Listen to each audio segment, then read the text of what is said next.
Baik, jumpa lagi channel Zona Lampung. Malam ini kita kedatangan tamu tokoh PES Lampung Tengah, Bapak Heri Saparudin, SAG. Sabarudin. Sabarudin ya. Iya. Ya, selamat malam Pak. Selamat malam. Apa kabar? Kabar baik. Kabar baik. Ya mudah-mudahan Bung Indra juga baik juga. Ya kalau saya ini alhamdulillah lah. Ya. Artinya di masa COVID ini olahraga rutin, Ya. walaupun istilahnya nggak ketat 10 menit, Perlu itu Pak. 15 menit kita olahraga. Artinya kita jaga dari dalam lah ya. Luar dalam kalau bisa. Ya, coba vitamin juga Iya, mendukung. gitu ya. Artinya di masa pandemi ya kita semua merasakan lah ya. Iya. Yang namanya pandemi itu semua susah di lini apapun juga di bidang itu. Ngomong-ngomong, lama nggak temu. Apa kabar kita nih? Ya, karena mungkin kesibukan masing-masing ini Bung Indra. Jadi ya dimaklumi saja. Yang Dulu jelas kita masih eksis. Ya kalau nama sudah Ya. cukup lah ya. Ya. Apa? Pimpret Pernah di Pimpret kita, Pimpret. apa? Nurani Nurani Rakyat. Rakyat. Ya. Itu tahun berapa itu? Itu sekitar tahun 2003-an. 2003 ya. Iya. Nurani Rakyat itu pernah dengar. 11 tahun. 11 tahun. Iya. Ya. Nah sekarang gimana itu? Ya alhamdulillah Masih jalan ya.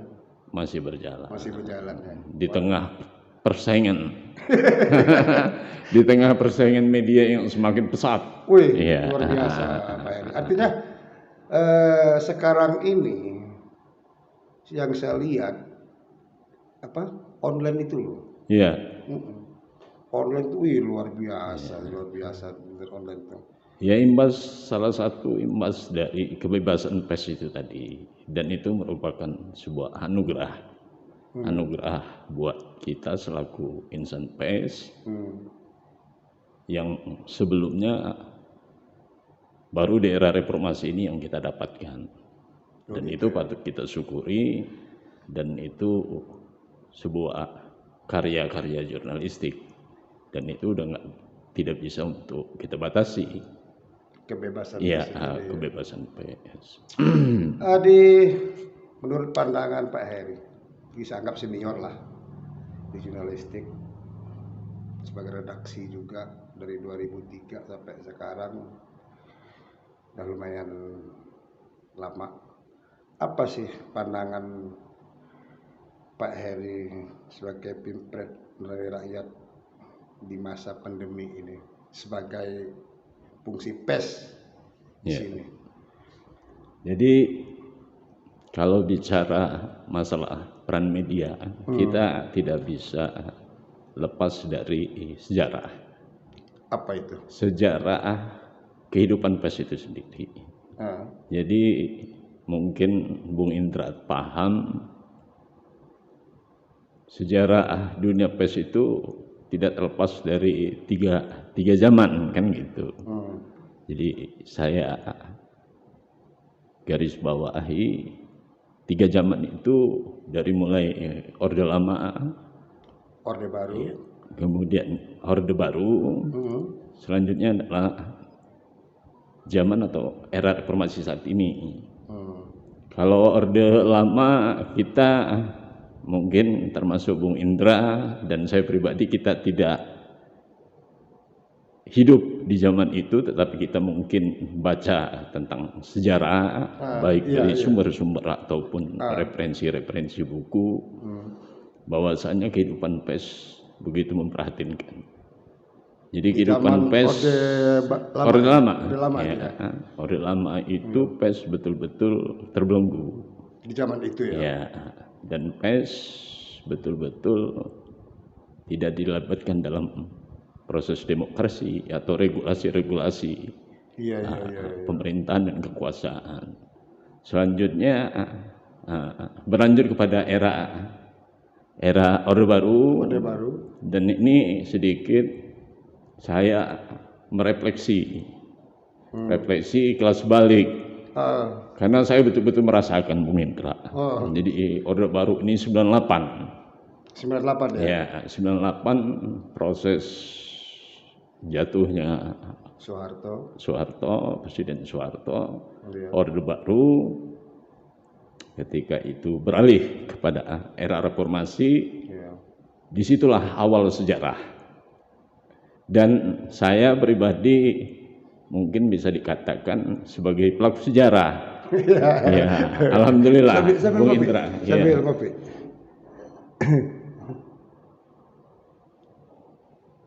Ini ngopi sambil ngobrol santai. Iya. Ngobrol santai aja. Obrolan santai di tengah pandemi. Iya. Dalam nggak ketemu. Nah, terus gimana Pak Eri?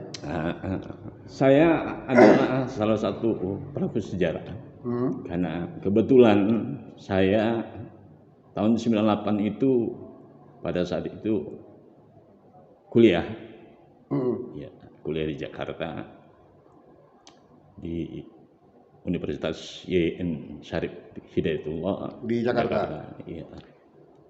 Dan lulus tahun 98. Jadi di saat itu saya adalah salah seorang pelaku sejarah. Baik sebagai motor mahasiswa, kemudian katakanlah sebagai pada saat itu karena posisi Jakarta adalah sebagai pusat pergerakan tahun 98. Oh iya benar.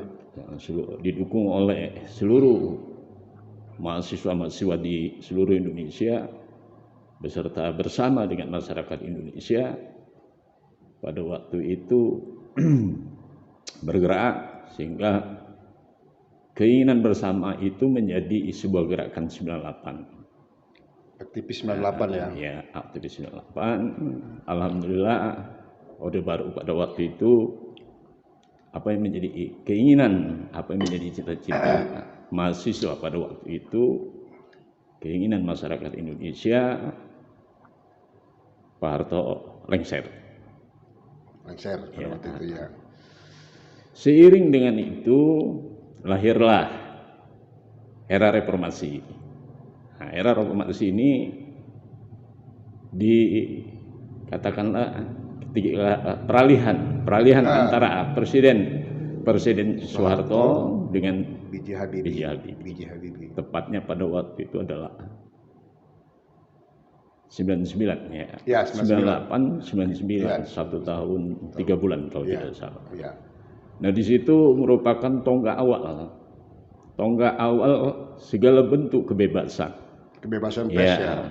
Mungkin itu salah satunya. Nah, tapi kebebasan masyarakat Indonesia termasuk hak berbicara yang berkeinginan, yang bercita-cita untuk semua kehidupan, baik itu ekonomi, sosial, budaya, politik itu bebas, diberikan kebebasan.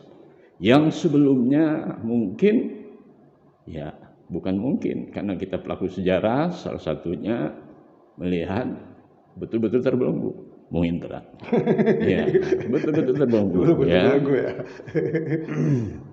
Kebebasan itu tidak ada sama sekali. Termasuk kebebasan pers itu sendiri. Iya, zaman dulu. Ya, 98. Di 98 ke bawah tuh demo-demo nggak ada ya. Ya, jadi betul-betul media itu dibelenggu, dikekang kebebasan. Hanya segelintir media, dan itu media pada waktu itu santer. Dikatakan bahwasanya media Pancasilais. Nah, itulah di 98 itu ya. Media itulah yang akan dirangkul. Jadi media Pancasilais. Ya, yang tidak Pancasilais, yang tidak mendukung pemerintahan, maka akan dibredel. Wah, sampai segitu ya. Jadi situasi dan kondisi ini betul-betul membuat gerah. Iya. Seluruh unsur, seluruh elemen masyarakat Indonesia, seluruh, apalagi khususnya media, insan media. Pada waktu itu kita dari 93 sebenarnya Bung Indra. Kita awali dari seorang penulis. Oh 93 lu udah Ya, nulis Bung Heri ya? 93 itu saya penulis di kampus. Jadi media-media kampus itu saya sudah terlibat sampai dengan 98, dan alhamdulillah sampai 2021 ini ya mungkin eksistensi agak berkurang tapi tetap berkecimpung kan gitu. Ya udah faktor usia lah ya. Ya faktor usia mungkin. Ya sebenarnya belum tua-tua amat ya, Bung Indra ya. Nah kemudian saya lanjutkan. Jadi ketika itu adalah tonggak awal reformasi. Disitulah kebebasan pers. Ya termasuk kebebasan pers, sehingga lahirlah berbagai media muncul. Departemen penerangan pada waktu itu ditutup. Dulu keberadaan dan eksistensi Departemen Penerangan itu sebagai lembaga yang mengekang, yang membatasi gerak media. Di waktu itu ya? Di zaman Presiden Habibie, kebijakan-kebijakan yang dilakukan oleh Departemen Penerangan itu dicabut. Betul-betul media itu dilepas. Izin pada waktu itu adalah hanya sebatas siup. Siup itu kemudian dicabut. Nah, jadi media dulu itu harus siup. Ini Bu Indra. Kemudian dicabut. Diberikan kebebasan sebebas-bebasnya. Sehingga kebijakan-kebijakan itu dikukuhkan di dalam penetapan Undang-Undang 4099. Ya, nomor 40 tahun 99. Nah, itu dasar. Di situ bahwasanya media tidak lagi sebagai penjaga kekuasaan. Media tidak lagi sebagai penjaga pemerintahan, tetapi media adalah milik publik. Media dipersilahkan, dibebaskan sebebas-bebasnya untuk berkarya, dan alhamdulillah mungkin sampai hari ini dalam kode etik jurnalistik ya. Termasuk lembaga Dewan Pers. Dewan Pers dulu sudah ada, tapi kapasitas mereka, kompetensi mereka itu masih betul-betul dibatasi. Dewan Pers itu sebagai alat pengaman di waktu itu untuk pemerintahan. Sekarang Dewan Pers tidak ada lagi. Tidak lagi mengurusi pemerintahan, tidak lagi menjadi pengaman bagi pemerintahan. Jadi kaitannya ini kompetensinya dengan pemerintahan. Tetapi Dewan Pers diberikan kebebasan untuk mengurusi media, perkembangan kehidupan media, dan mungkin sampai hari ini kan gitu. Sampai hari ini ya kita mungkin Bung Indra merasakan, termasuk Bung Indra ya, ada zona lampu, media cetak berkembang, kemudian pengusaha media elektronik bermunculan. Kalau dulu kan sangat terbatas sekali Bung Indra.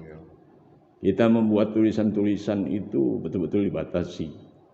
Jadi tidak sembarang Bung Indra. Nah ini suatu anugerah.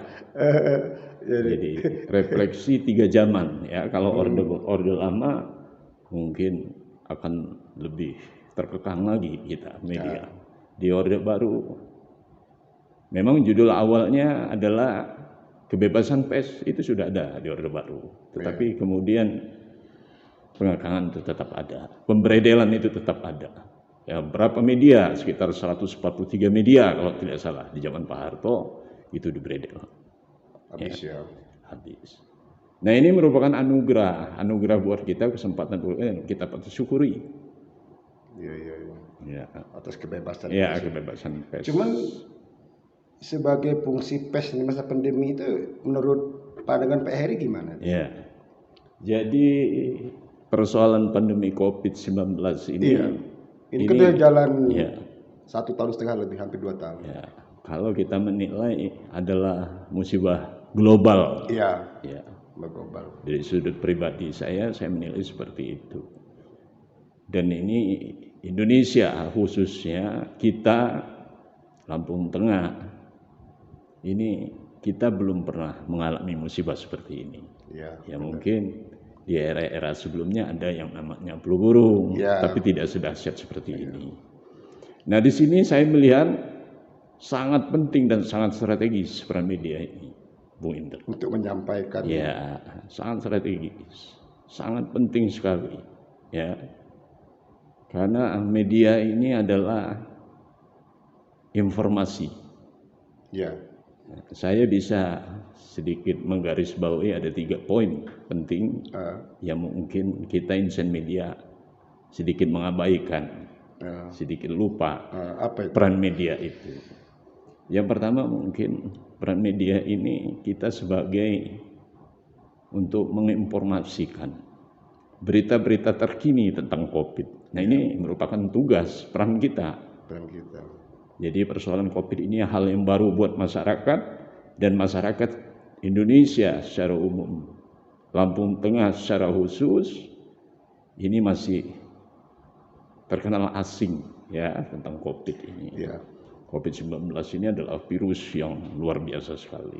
Sehingga kita turut bersedih berapa banyak. Ya, terakhir itu ya berapa ribu, berapa per juta. Per hari itu masih ribuan tuh yang meninggal. Yang meninggal per hari itu. Cuman begini, di masa pandemi ini memang peran media itu saya rasa memang sangat penting. Cuman satu sisi apa ya, anggaran publikasi itu ikut kepotong juga. Ya. Nah ini mungkin dampak dari dampak dari COVID-19 ini, pandemi betul-betul dirasakan, bukan hanya masyarakat tetapi pemerintah, kaitannya mungkin dengan anggaran. Jadi teman-teman itu, waduh, jadi kalau di WhatsApp itu sudah nangis gitu sedih kadang-kadang. Aduh, kasih bilang gimana itu. Ya kita berdoa bersama ya, mungkin dengan upaya-upaya yang sudah dilakukan paling tidak kita berharap usaha dan doa kemudian ya dapat mengubah sebuah. Iya, maka saya bilang gimana gitu. Jadi yang jelas semua kepotong lah Pak Eri, semua anggaran itu. Dampaknya betul-betul dirasakan ya. Jadi dampaknya benar-benar dirasakan. Artinya bukan di media sendiri, di perusahaan, ya semua lah. Semua kena Pak, karena COVID-19 ini. Iya, makasih bilang luar biasa gitu. Makasih bilang kalau kita lihat dari pemberitaan sebenarnya saya rasa banyak hoaknya juga sih masalah COVID ini. Ya itu mungkin salah satu peran penting dari media.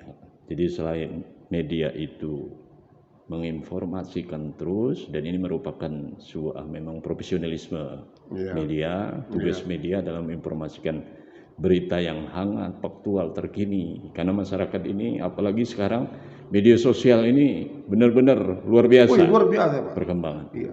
Jadi antara berita hoak yang sama yang tidak hoak itu kadang susah kita membedakan. Jadi masyarakat ini dengan SDM yang sangat berbeda, dia menangkap langsung kemudian share. Nah itu. Nah ini tingkat pemahaman kan berbeda-beda. Nah ini tugas media, peran media adalah untuk memberikan informasi yang sebenarnya. Iya. Kemudian selanjutnya kan ada 3 poin tadi. Yang pertama itu menyajikan berita terkini tentang COVID-19, informasi, karena itu kelebihan kita dan tugas kita selaku insan media. Apapun bentuknya kita menyajikan terus yang terkini, informasi terbaru kita sosialisasi. Kemudian yang kedua adalah yaitu tadi kita menyampaikan tentang prokes. Nah ini perlu karena tingkat kemampuan SDM masyarakat ini berbeda. Gaya hidup akibat pandemi COVID ini kan berubah. Berubah gaya hidup, kemudian perilaku masyarakat berubah. Semuanya harus baru. Yang tadinya tidak sedikit-sedikit kita cuci tangan, bersih-bersih. Sekarang cuci tangan. Nah ini perilaku yang harus kita biasakan. Nah ini harus kita beritakan informasi tentang program kesehatan itu tadi, prokes, kemudian masker. Nah ini harus kita sosialisasikan. Kemudian yang terakhir mungkin Bung Indra, Nah ini kaitan tadi Bung Indra yang sudah singgung tadi, ya tentang berita hoax. Iya. Kalau berita hoax itu luar biasa. Ya. Wih, luar biasa. Jadi pernah aku temukan di Isbat tuh sampai kejang-kejang gitu. Cuma nyatanya sampai sekarang saya belum ketemu itu Pak Heri yang namanya kena COVID kejang-kejang itu. Iya, itu di sekitar bulan April Mei 2020 kemarin. Betul. Itu loh. Jadi berita hoax itu luar biasa pengaruhnya buat masyarakat ya. Bahkan kita kawan-kawan media sendiri, insan pers begitu, kita juga sering termakan. Jadi kita sulit untuk membedakan mana berita hoax dan ini. Dan itu rasio kita bermain di situ. Jadi kita bisa, dan tingkat kemampuan masyarakat ini kan sangat beda-beda. Di-share kemudian, nah itu ujungnya menjadi hoax, masyarakat semua dirugikan, ada pihak-pihak yang dirugikan, kan gitu. Iya. Jadi ini satu lagi Pak Heri. Jadi ketika masyarakat itu sakit ini, mereka enggan ke dokter. Enggan ke dokter. Iya. Jadi nah ini dampaknya dampaknya dari berita hoax itu Iya. tadi. Jadi mereka udahlah ngapain ke rumah sakit lah, setelah suntik mati katanya. Iya betul. Iya. Jadi itu bertahan di rumah. Iya. Setelah dia drop, nggak hampir tidak tertolong, baru dirawat rumah sakit. Ya ujung-ujungnya meninggal juga. Iya. Itu loh efeknya itu. Jadi ya mungkin dari ekses atau implikasi dari berita hoax itu sehingga masyarakat semakin ada yang justru tidak empati kan, ada yang empati. Nah di sini tugas kita selaku media menginformasikan yang sebenarnya. Karena masalah pandemi COVID ini persoalan global, bukan hanya Indonesia, mendunia. Media sudah mendunia, Iya. dan itu betul-betul ada, kan? Ya maka sering saya sampaikan sama masyarakat, ngobrol sama teman-teman, kalau berita itu saya bilang dilihat, dia mesti ada penulisnya di akhir itu, ada penulis, dan dia ada lukunya, siapa? Umpamanya sonalampung.com, nuranirayat.com, dan di situ bilang ada susunan strukturnya, ada pimpin redaksi, ada wartawan. Betul. Nah, artinya saya bilang kalau berita itu begini, ada struktur ini, ada penulisnya, itu bisa pertanggungjawabkan. Saya bilang, saya bisa sosialisasikan juga sama masyarakat gitu loh. Kan itu tadi kemakan hoax itu tadi. Jadi dia sakit, tahan sakit di rumah, nggak mau buat rumah sakit. Betul. Iya, dia sangat takut. Jadi memang tantangan kita media ini ya berita hoax itu tadi. Iya. Nah, kita bisa jadi posisi peran media itu sebagai penyeimbang, Bung Indra. Penyeimbang dari berita-berita hoax itu. Kita tidak hanya sebagai stabilisator, tapi kita juga dinamisator. Ya makanya, cuma insya Allah lah, Bung Heri. Artinya kalau menurut pendapat saya ya, kita se-Indonesia ini bisa dikatakan semua sudah kena. Ya. Sudah terpapar. Jadi betul kata Pak Presiden itu. Jadi kita sekarang tuh ya hidup berdampingan sama COVID-19 ini. Itu loh. Jadi nggak perlu kita takut. Kalau sakit kita berobat. Kan gitu. Artinya imun kita ini setiap kita masing-masing ini semungkin sudah terserang semua. Jadi ketika virus datang udah nggak kaget lagi. Menurut saya loh ini. Opini itu kalau kaitannya dengan media opini. Iya, opini saya gitu loh. Jadi selasa kalau dulu kan di tahun 2020, wih horor banget. Iya. Betul-betul yang horor itu. Jadi sekarang kan masyarakat juga lihat udah cuek aja kok. Jadi mereka udahlah kalau sakit berobat. Karena sudah terbiasa, Bung. Mungkin apa sudah kejenuh, apa sudah ya, apa gitu. Udah bercampur aduk. Sudah bercampur aduk. Iya. Nah di sini kembali kepada peran media itu tadi, kita justru menghadapi berita-berita hoax seperti ini, kita jangan justru berbaur. Iya benar. Justru kita kalah. Nah, ini yang membangun opini yang tidak baik kan gitu. Sementara media itu adalah kaitannya dengan hal-hal yang fakta, yang positif, yang faktual, itu yang kita sampaikan. Karena berita itu dia harus faktual kan gitu. Ya. itu yang kita sampaikan. Kalau informasinya dalam bentuk opini, nah ini yang repot. Karena opini itu kan pendapat pribadi. Iya, pendapat pribadi. Tidak ada kajian ilmiahnya di situ. Jadi nggak bisa dipertanggungjawabkan. 100% berita opini itu berita yang hoax kan gitu. Karena itu pendapat dan tidak ada narasumber. Yang jelas. Iya, pendapat pribadi. Pribadi menurut saya. Itu opini Bung Indra. Ya sah-sah saja kalau opini kan gitu. Pendapat ya. Ya, itu pendapat kita. Jadi kalau orang yang mengklaim ya namanya pendapat saya. Ya, iyo setuju ya ikut. Ya, Bung Indra mau beropini silakan, itu pendapat saya. Kok Anda ini ya. Nah, tapi kalau berita nggak wajar bisa. ya. Bahaya ya. Wajar. Masyarakat mengklaim, masyarakat respon negatif positif. Iya. Itu wajar. Karena itu berita. Iya, nah, wartawan harus dituntut profesional ya, sesuai dengan amanah undang-undang. Ya makanya kan PWI itu kan sering ngadakan uji kompetensi itu. Saya rasa itu bagus juga ya. Ya itu salah satu peningkatan berkaitan dengan kualitas. Iya, kualitas wartawan itu tadi ya. Oke lah Bung Heri. Ya. Udah panjang lebar kita ngobrol-ngobrol. Insya Allah obrolan kita ada manfaatnya. Ya. Baik masyarakat, baik teman-teman media. Itulah sejarah setelah dibuka Pak Heri tadi dari 89 sampai sekarang ini. Iya, 98 ya. 98 sampai sekarang. Ya, itu mungkin sejarah kita, sejarah media itu menuju kebebasan pers, kemudian menuju kepada sehingga media dijadikan sebagai pilar yang keempat, itu anugerah. Kan gitu. Yang tadinya tidak menjadi pilar yang keempat dari sebuah demokrasi. Ya karena pilar pertama adalah eksekutif, legislatif, yudikatif dan media media. Nah ini kita dilibatkan untuk menentukan kehidupan kita, untuk sama-sama membangun demokrasi. Dan ini amanah presiden kan gitu. Setelah 98, kemudian dikokohkan menjadi Undang-Undang 4099 sama B.J. Habibie ya pada waktu itu Menkumham kalau sekarang ya kehakiman itu Muladi sehingga dia menjadi undang-undang pers. Nah ini kita jaga bersama. Tuntutannya adalah ya kita banyak untuk berpihak kepada publik ya karena media massa ini tidak bisa lepas dari publik masyarakat. Kalau dulu media adalah lembaga pemuas pemerintah kan gitu. Kalau sekarang tidak. Bahkan kita berkembang menjadi lembaga media itu menjadi lembaga kontrol sosial. Jadi bebas kita mengkontrol siapapun selagi itu konstruktif, membangun. Nah, presiden bisa kita kritik, siapapun bisa kita kritik.